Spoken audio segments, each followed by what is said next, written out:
sagot. Bakit parang bigat sa dibdib ay di maikot? Kaliwat kanan, trabaho, walang kapahingahan. Sa dulo ba'y ganito lang ang talikuran? Maraming tanong ang laging naglalakbay.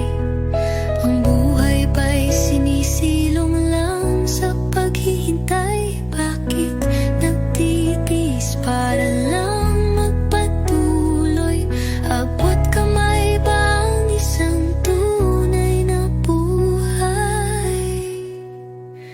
Ano ang kapuluhan? Tanong ng bawat isa.